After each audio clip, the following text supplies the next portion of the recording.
Hello, आप सभी का स्वागत है।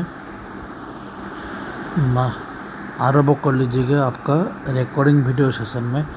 देखिए, इसके पहले वाले जो भी हमारा सेशन था आपका डे 7 तक हमने अपलोड कर दिया था। आपके जो भी आपके क्लासेस कराए गए थे उसमें आपके 12 भाव, उनके कारकों, तो इन सब के बारे में हमने पढ़ा चुका था। बस आपका नवग्रह और उसके बाद वाले क्लासेस आपके अपलोड नहीं किया गया है, तो आज हम उस चीज़ के ऊपर चर्चा करेंगे।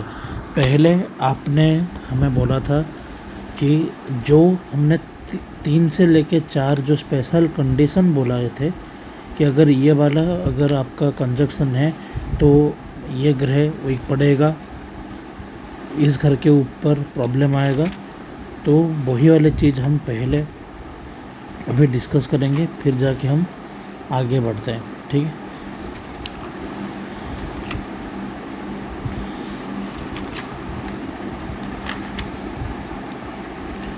तो जैसे कि आप देख पा रहे हो, यहाँ पे हमने एक कुंडली लिया है। ठीक है, ये मतलब ऐसे ही कुंडली का मतलब घर दिखा रहा है, 12 भाव दिखा रहा है। तो पहले आपको ध्यान देना पड़ेगा, यहाँ पे लिखा गया है, लाल किताब में लिखा था इसको पीड़ित शनि।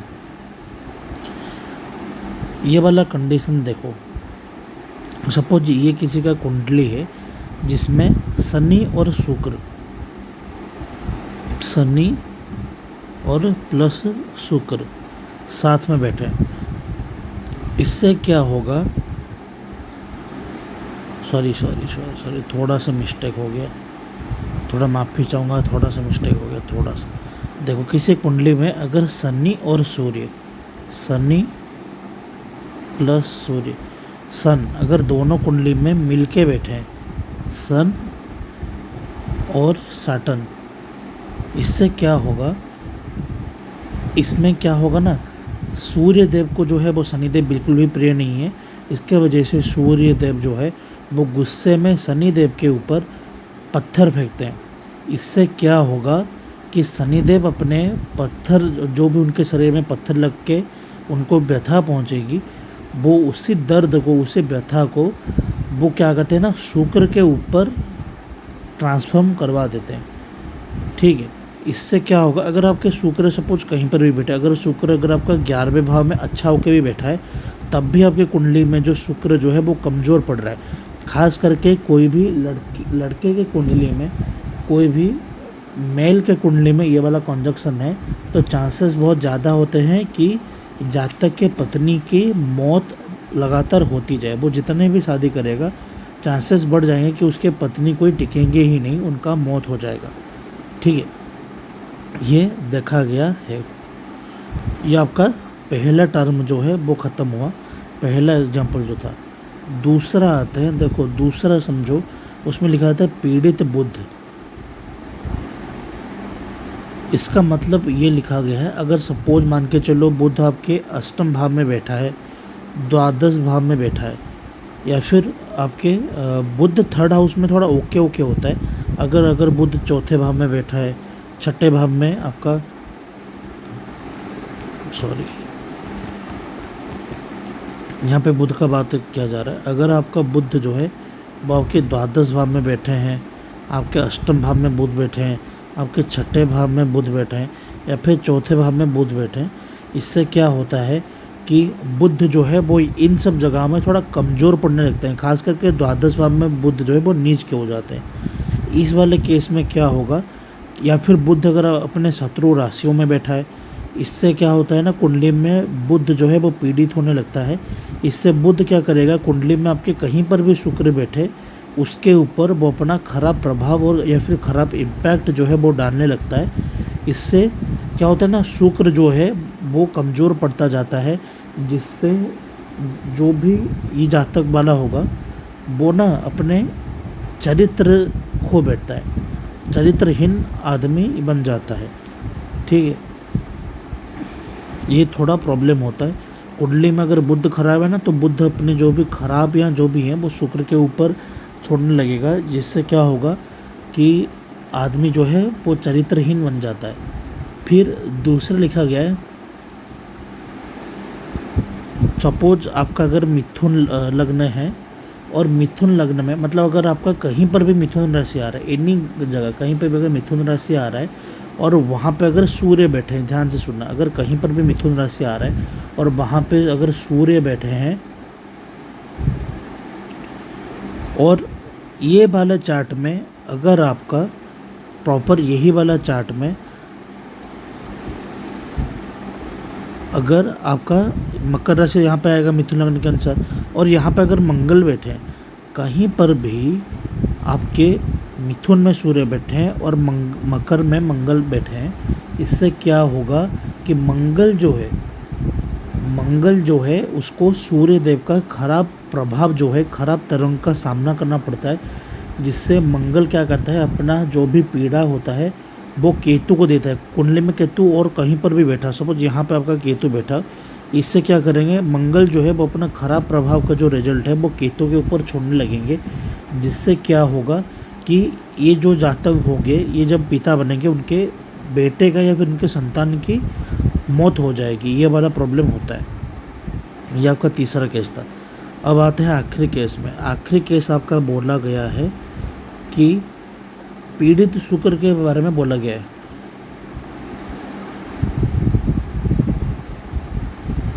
कि सपोज मान के चलो आपके शुक्र अगर लगन में बैठे हैं से, ठीक है, अगर आपकी कुंडली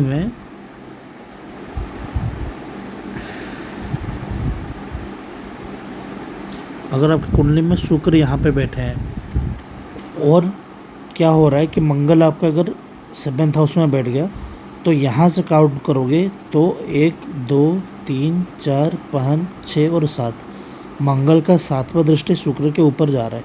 इससे क्या होगा ना, शुक्र कमज़ोर पड़ता जाएगा, जिससे क्या होगा, अगर आपकी कुंडली में कहीं पर भी वृषभ, सपोज आपकी कुंडली में यहाँ पे वृषभ राशि आ रहा है, तो इससे क्या होगा ना, वृषभ राशि कहीं पर भी कुंडली में आ रहा है तो वो पीड़ित होने लगेगा, जिससे इस जातक की माँ जो है उनको बहुत प्रॉब्लम का सामना करना पड़ेगा, उनको हेल्थ इश्यू बहुत आएंगे, सीवियर हेल्थ इश्यू आएगा, नहीं तो उनको आँखों में प्रॉब्लम आ जाएगा। अगर शुक्र का दृष्टि अगर चंद्र के ऊपर पड़ रहा है, अगर चंद्र कहीं पर भी है, सपोज यहाँ पे चंद्र बैठा है, अगर शुक्र का दृष्टि चंद्र पे आ रहा है या फिर चंद्र का दृष्टि शुक्र पे जा रहा है, तो फिर इस केस में देखा गया है कि जातक की माता, क्योंकि देखो ये वाले कंडीशन में चांसेस है कि बहुत सारे केस में मदर की डेथ हो जाती है, लेकिन अगर चंद्र का दृष्टि जा रहा है तो इससे डेथ ना होकर एक चीज़ होता है कि माता जो है वो अपने आँखों की रोशनी खो बैठते हैं, उनके आई इशू आने लगते हैं, ठीक है, आई रिलेटेड प्रॉब्लम उनको झेलना पड़ेगा। ये थोड़ा इशू देखा गया है। ये आपके कुछ कंडीशन थे लाल किताब के एक्सेप्शन कंडीशन, ठीक है।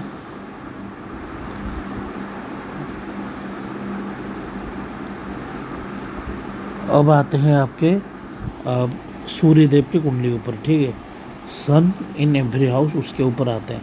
सूर्य देव के लिए क्या बोला गया है, देखो सूर्य देव जो है, आपको तो मैंने आपको पढ़ाया था शुरुआत से कि सूर्य देव के लिए बोला गया है तमोरिंग सर्व पापघ्नम, पहले उनके लिए बोला गया है जबा कुसुम संकासम काश्यपेयं महादुतिम तमोरिंग सर्व पापघ्नम प्रणतोस्मिं दिवाकरम।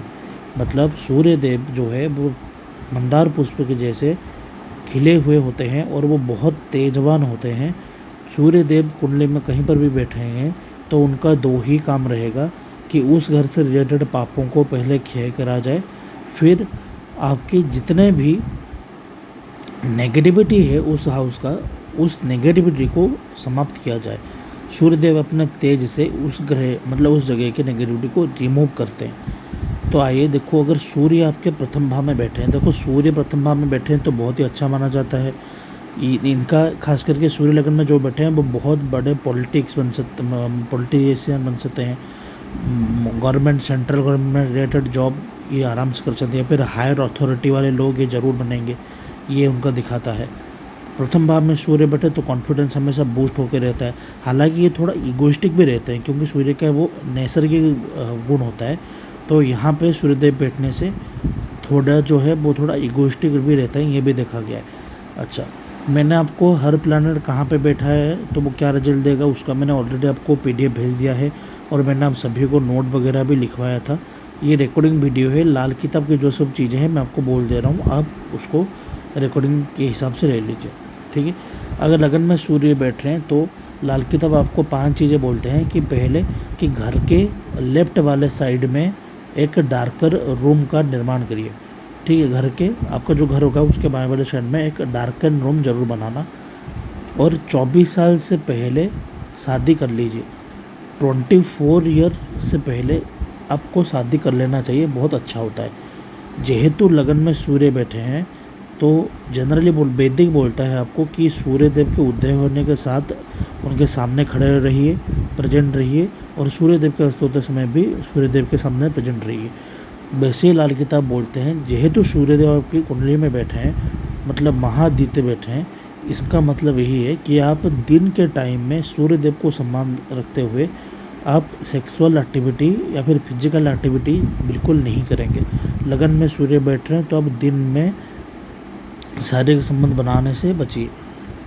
फिर चौथे पॉइंट पर बोला गया है कि अपने नैतिकता को हमेशा बना के रखिए, अपने ईमान, नैतिकता और आपके विवेक को हमेशा कंट्रोल में रखिए।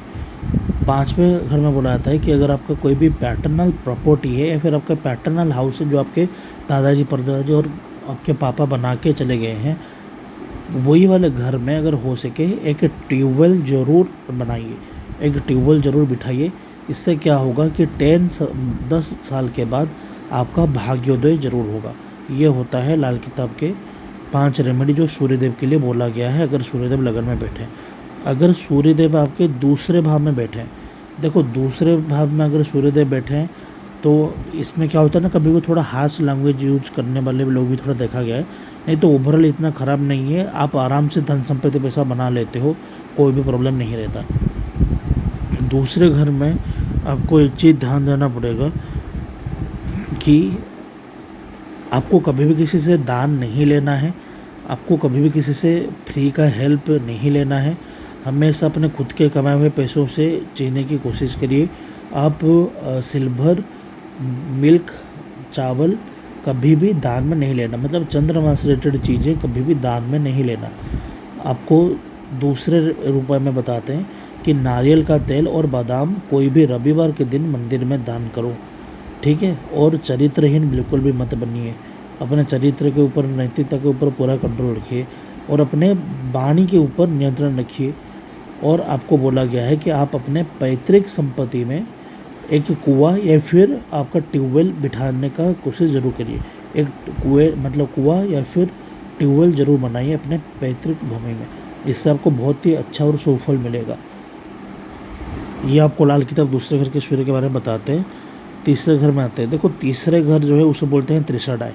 यहाँ पर अगर सूर्य बैठे हैं तो फिर एक चीज़ करते हैं, आदमी को कभी भी अपने साहस से कोई गलत कदम उठाने के लिए नहीं देते हैं और तीसरे घर के हमेशा नेगेटिविटी को वो रिमूव करते हैं। तो देखो तीसरे घर में सूर्य तो बहुत अच्छे माने जाते हैं। तीसरे घर के सूर्य के लिए बोला गया है कि कभी भी अपने माँ को दुख मत दीजिए, माता को दुख मत दीजिए, हमेशा उनसे आशीर्वाद लीजिए और उनका बात मान के चलिए। ये बहुत बड़ा रेमेडी है। फिर दूसरे में बोलते हैं कि अपना चाली चलन और व्यवहार, औचित्य व्यवहार बना के रखिए। तीसरे में बोला जाता है कि आप पाप कर्म से दूर रहिए, पाप कर्म कभी भी मत करिए, क्योंकि तीसरा घर इनिशिएटिव का होता है ना, आप कोई भी काम जल्दबाजी में मत करिए। चौथे घर में बोला जाता है कि चंद्रमा की चीज़ें अपने घर में स्थापित करिए, मतलब बहुत सारे चावल हो गया, चांदी के जेवर हो गए या फिर आपके सफ़ेद कपड़ा हो गया, इन्हें घर में बहुत ज़्यादा स्थापित करो। चौथे भाव में देखो तीसरा भाव का ख़त्म हो गया, तीसरा में कुछ ज़्यादा है नहीं। चौथे भाव के सूर्य में देखा गया कि थोड़ा मानसिक अशांति बनी रहती है, मेंटल डिप्रेशन थोड़ा बना रहता है, ये वाला प्रॉब्लम देखा गया है आपके केस में। तो चौथे भाव में इतना बताया गया है कि आप अंधों को जो है वो भोजन करवाइए, अंधों को भोजन करवाइए, ये बहुत अच्छा रेमेडी रहेगा। आप नॉनवेज या फिर मीट बिल्कुल कंज्यूम मत करिए, कभी भी आयरन या फिर वुड का बिजनेस मत करना, ये आपको बोला गया है परहेज के हिसाब से। चौथे में बोला गया है कि अगर आपको बिजनेस करना है, ग्रोथ करना है, तो फिर आप सोने से या फिर सोना चांदी मतलब ज्वेलरी का या फिर कपड़ों का बिजनेस करिए, आप बहुत अच्छा ग्रोथ करोगे, बहुत अच्छा होगा, बिजनेस चलेगा। पंचम में बोला गया है कि आप तांबे का जो सिक्का होगा उसे अपने गले में धारण करिए। तांबे का सिक्का अपने गले में धारण करो। चौथे घर में सूर्य बैठने से मानसिक अशांति बहुत बार देखा गया है। घर में माहौल थोड़ा कलह वाला रहना ये भी देखा गया है, तो ये थोड़ा इशू वाला है। पंचम घर में सूर्य, देखो पंचम घर में अगर देखें तो काल चक्र के कुंडली के अनुसार तो पंचमी राशि सिंह का होता है। यहाँ पे सूर्य इतना भी खराब नहीं है, बहुत अच्छे होते हैं। और पंचम सूर्य बैठने से ना आदमी का दिमाग बहुत तेज़ चलने लगता है, बहुत ही शार्पर माइंडेड भी होता है। देखो पंचम भाव में सूर्य बैठे हैं तो आपको कुछ कुछ चीज़ों के बारे में बताया जाता है। 7 चीज़ों के बारे में बताया गया है कि पहले आप झूठ मत बोलिए, ठीक है, और दूसरों के प्रति दुर्भावना मत बना के रखिए। हमेशा आप दूसरों के हित के बारे में सोचोगे तो जाके आपका हित होगा। आपको कभी भी अपना वचन दे के या फिर कमिटमेंट करके कोई कमिटमेंट को तोड़ना नहीं है, ठीक है। ये वाला रेमेडी दिया गया है। और क्या बोला गया है कि आपके जो एंसेस्ट्रल रूल है, प्राचीन परंपरा जो है उसको मान्यता दीजिए, उसको फॉलो ज़रूर करिए। ये आपके बोला गया है 3 परहेज। चौथे में रेमेडी बताया गया है कि जो आपके लाल बंदर होते हैं, लाल मुंह वाले बंदर को गुड़ खिलाइए, ये बहुत अच्छा रहेगा रविवार के दिन करना। फिर और बोला जाता है कि आप अपने घर के ईस्टर्न वाले साइड में रसोई घर बनाइए, बहुत अच्छा रहेगा। और आपको पंचम के सूर्य आपको बोलते हैं कि आप घर में तोता पालिए, बहुत अच्छा रहेगा। छोटे बच्चों को स्नेह करिए, ये पंचम का सूर्य बहुत ही अच्छे आपको फल देंगे।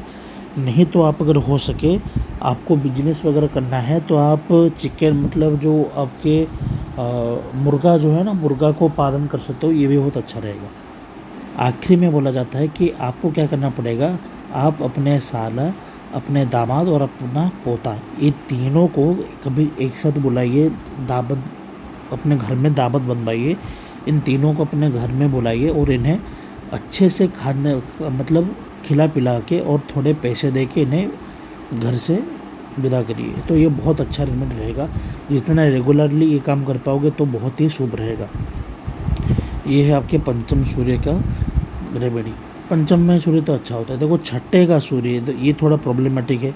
छठे में सूर्य बैठने से देखा गया है कि आपका कभी कभी शत्रु आपके खुद के पिता ही बन जाते हैं। आपके हर प्रोग्रेसिव वर्क में आपके पिता आपको टोकने लगेंगे, ये भी प्रॉब्लम देखा गया है मैक्सिमम केसेस में। फिर अगर हम देखेंगे तो फिर और एक चीज़ आपको बोलना चाहता हूँ कि छठे घर में सूर्य में मैक्सिमम रेमेडी दिया गया है। बहुत ज़्यादा रेमेडी अगर लाल किताब बताते हैं तो छठे घर के सूर्य के बारे में तो 12 रेमेडी बताते हैं लाल किताब आपको। आप समझ लो कितना थोड़ा ख़राब वाला चीज़ है ये। देखो इसमें लाल किताब आपको ये बताते हैं कि आप बंदर को जो है, बंदर को आज पेट रख सकते हो, बहुत ही अच्छा रहेगा। आप बाजरा या फिर सूर्य की चीज़ों में तांबे के कॉइन, तांबे का टुकड़ा, लाल रंग के कपड़ा और आपका जो भी गेहूँ हो गया, ये सब हो गया सूर्यदेव की चीज़ें, इन्हें दान करिए। गुड़ वगैरह भी हो गया। फिर आपको तीसरे में बोलते हैं कि आप चींटियों को जो मसूर दाल आता है ना, मसूर दाल, कच्ची मसूर दाल को चूरा करके उसे चींटियों को खिलाने के लिए डाल दीजिए। फिर आपको बोलते हैं कुंडली में कहीं पर भी बुध बैठा है तो उनका उपाय करो। घर में गंगा जल ज़रूर रखो, ठीक है।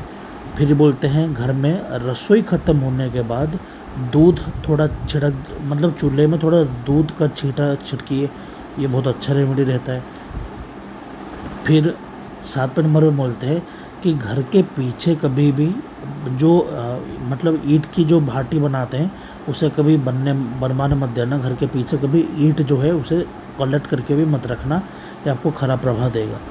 8वें नंबर में बोलते हैं कि कोई भी कॉपर से बनाया हुआ 4 कोने वाला जो बर्तन है उसे आप अपने घर के पिछवाड़े में पोतिए, दफनाइए, ठीक है। घर का जो मतलब घर का जो पीछे वाला जो एरिया होता है, बैक साइड ऑफ जो हाउस होता है, उसे दफनाइए 4 कोने वाला तांबे का बर्तन बनवा के।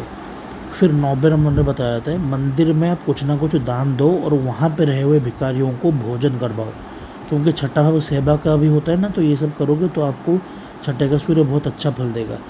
10वें नंबर में बोलते हैं कि रात में सोते समय अपने पास पानी का लोटा ज़रूर रखिए।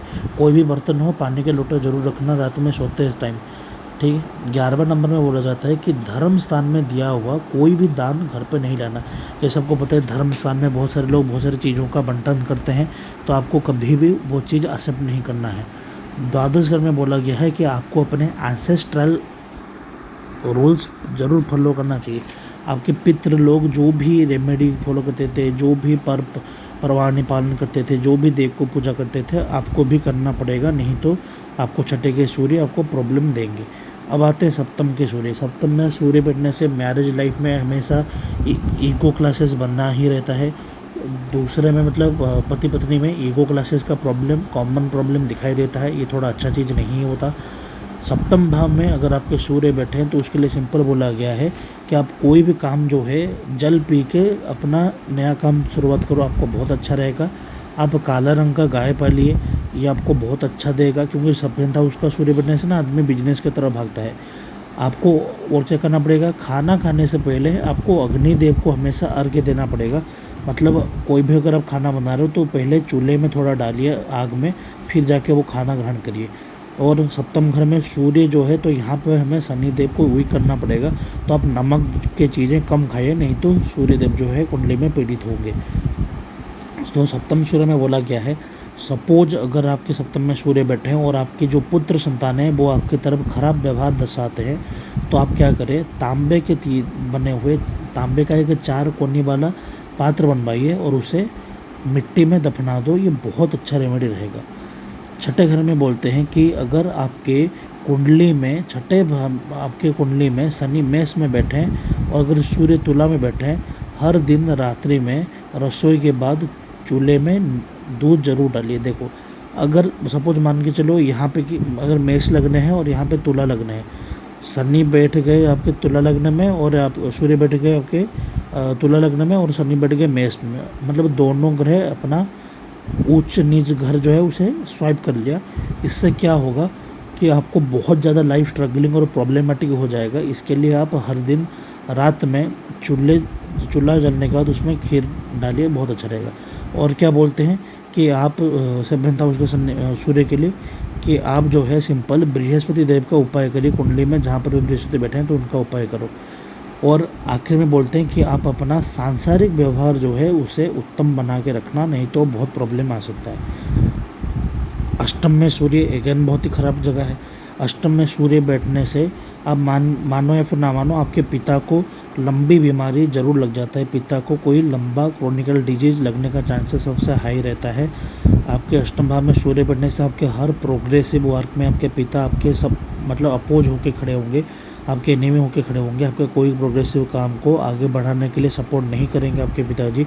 अष्टम भाव बैठना पिता के लिए भी अच्छा नहीं होता, उनका स्वास्थ्य प्रॉब्लम और उन्हें कोई ना कोई लॉसेस होता ही रहता है, ऑफन ज़िंदगी में सडन इंसिडेंट होना ये भी देखा गया है। अष्टम सूर्य बैठने से बचपन से ही शरीर में रोग पीड़ा जिद्दी मतलब आदमी जो है वो थोड़ा जिद्दी चिड़चिड़ा या फिर स्टबर्न नेचर का भी हो जाता है। अष्टम भाव में सूर्य बैठने से सिंपली बोला गया है कि घर का जो मुख्य द्वार है उसे दक्षिण दिशा में मत रखिए, या फिर आप ऐसे घर मत बनाइए या फिर ऐसे घर में आज रेंट दे के मत रहिए जो कि साउथ फेसिंग हो, नहीं तो बहुत मैलिफिक रिजल्ट मिलेगा, कभी भी जान के ऊपर बात आ सकती है। फिर बोला गया है आपको कभी भी सफ़ेद रंग के गाय का सेवा नहीं करना या फिर सफ़ेद रंग के गाय को नहीं पालना। तीसरे में बोला गया है कि आप काला रंग के गाय को जरूर पालिए और अपने बड़े भाई का सेवा करिए, आपको बहुत कृपा होगा, सूर्यदेव का अष्टम के सूर्य बहुत ही उच्च के हो जाएंगे। देखो और क्या बोला कि अष्टम में सूर्य बैठा है, आपको बोला गया कोई भी रोगियों के पास मत बैठिए, कोई बीमार है, किसी का शरीर में पीड़ा है तो उससे दूर बना रखिए, क्योंकि आप कभी भी कोई रोगी के पास बैठोगे तो आपको वो वाला रोग जो है होने का चांसेस बहुत ज़्यादा रहता है। अष्टम भाव में सूर्य बैठने से बताया गया है कि आप कोई भी मिठाई खा के अपना काम जो है वो शुरू करेंगे तो वो सिद्ध होगा। फिर छठे में बताता है कि आप अपना जो नैतिक है, आपका जो भी विवेक है उसे कभी गिरने मत देना। फिर अष्टम भाव जो है वो इनलॉस वगैरह का होता है, तो यहाँ पे बोला गया है साली की जो भी पत्नी होगी मतलब जो भी आपकी साली होंगी उनके साथ आप कभी भी कोई बिजनेस का डील वगैरह मत करना, या फिर आप उनके साथ ज़्यादा मतलब रिलेशन मत बनाइए। मतलब आपके जितने भी इनलॉस वगैरह है आप उनको ऐसे मीडियम टोन में रखिए, मतलब ज़्यादा इग्नोर ना करना या फिर ज़्यादा पास में मत रहना, ऐसे मीडियम टोन में रखिए, ठीक है। नाइन्थ हाउस में सूर्य बैठने से भाग्य बहुत मजबूत हो जाता है, भाग्य का साथ हमेशा रहता है। लेकिन देखो सूर्य जो है वो क्रूर ग्रह प्लैनेट पे जाता है, तो भाग्य में सूर्य बैठने से बोलते हैं कि थोड़ा सा जो है पितृदोष भी लगा रहता है। इसके लिए 9th हाउस में सूर्य ओवरऑल बहुत अच्छा होता है। उसके लिए कुछ चीज़ों का ध्यान रखना, सूर्य देव को आपको हमेशा अच्छा बनाना है, पिता का कभी असम्मान नहीं करना, तो 9th के सूर्य बहुत अच्छा फल देंगे। इसके लिए 7 चीज़ें लाल किताब आपको बोलते हैं कि चंद्र ग्रह की चीज़ें जो हैं उसे दान दो, मतलब सफ़ेद कपड़ा, चावल का कट्टा, चांदी वगैरह, दूध, इनको दान दे दो। दूसरे बोलते हैं कभी भी किसी से फ्री में डोनेशन मत लीजिए। तीसरे बोलते हैं घूसखोर मत बनिए, ठीक है। चौथे में बोलते हैं कि पाप कर्म मत करिए। फिर आपके पंचम में बोलते हैं घर में रखा हुआ पुराना जो भी आपका आपके पीतल के जो भी आपके होंगे बर्तन वगैरह, उन्हें हमेशा संभाल के रखना। मतलब आपके घर में पुराने जो भी बर्तन होंगे पितरों के, जो भी आपके पीतल वगैरह से बने होंगे, उन्हें हमेशा आपको संभाल के रखना है और आपका ग्रोथ होगा इससे। फिर आपको क्या बोलना है कि आप कभी भी कोई दूसरों को उपहास मत करिए, नहीं तो बहुत प्रॉब्लम को झेलना पड़ेगा। 7वें नंबर में है कि आप अपने आप को ज़्यादा क्रोधी मत बनाइए या फिर ज़्यादा इमोशनली सेंसिटिव मत बनाइए।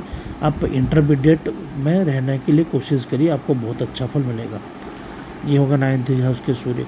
10th हाउस में सूर्य तो ये पक्का गवर्नमेंट सर्विस में, गवर्नमेंट लाइन में ज़रूर एंटर करेगा, तो 10th हाउस में सूर्य का ज़्यादा प्रॉब्लम नहीं है। अपने कर्म जो है बहुत अच्छा और ईमानदारी से निभाएगा, ये भी एक चीज़ है। 10th हाउस में सूर्य बढ़ने से बताया जाता है कि आप सफ़ेद रंग का टोपी है या फिर चादर या फिर पगड़ी जो भी है, सफ़ेद रंग का चीज़ों कपड़ों से अपने हेड को ढक के रखिए।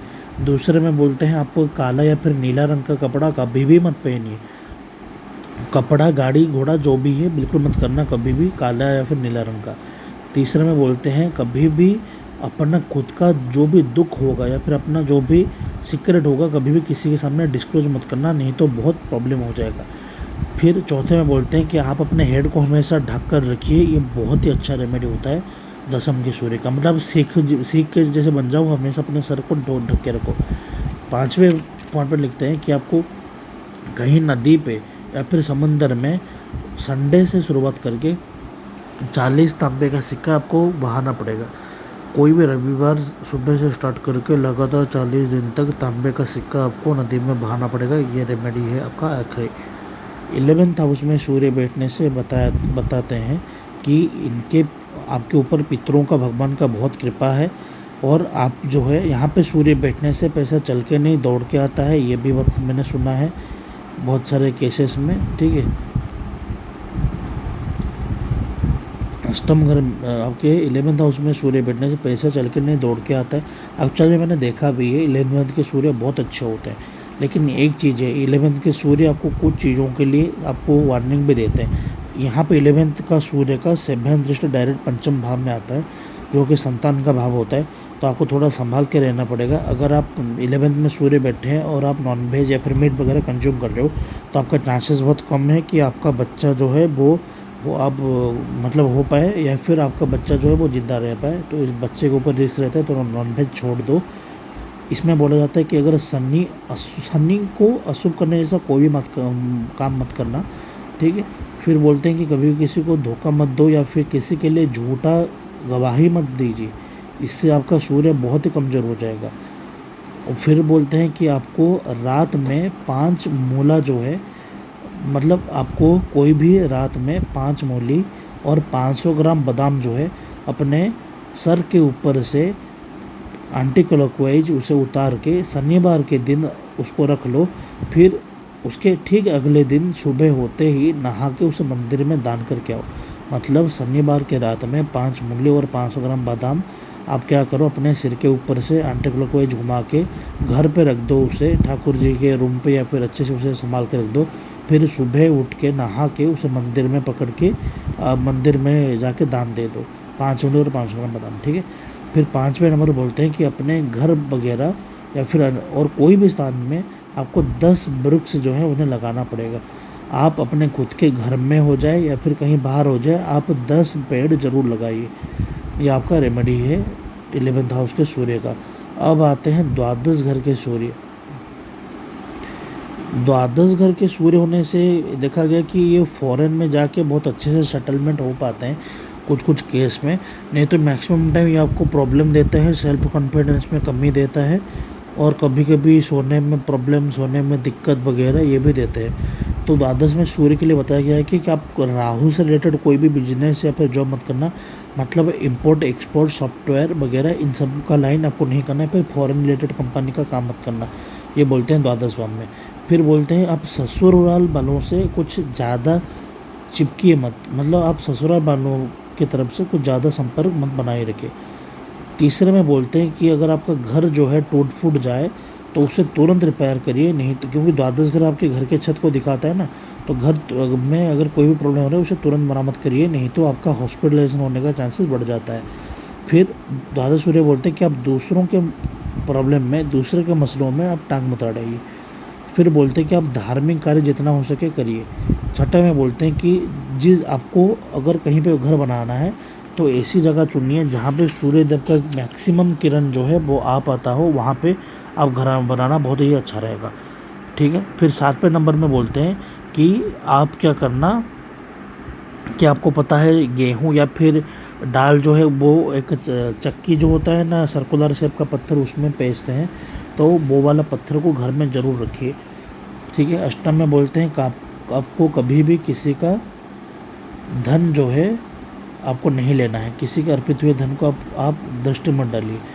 नवम में बोलते हैं कि आप गंदी गालियों का, गंदी भाषाओं का, हार्श लैंग्वेज का यूज मत करिए। आपके 10वें भाव में बोलते हैं कि आप ईर्ष्या जो है उसे त्याग कर दो तो आपके लिए बहुत बेटर रहेगा, ईर्ष्या भाव को त्याग करिए। फिर बोलते हैं आप हमेशा सच बात बोलिए, सत्य वचन बोलिए। और आपको बोला जाता है कि आप मतलब जो भी असहाय व्यक्ति हैं, जो भी गरीब लोग हैं, अपने सामर्थ्य के अनुसार उनकी सेवा करिए तो आपका बहुत बेटर रहेगा। ये आपका सूर्य का रेमेडी।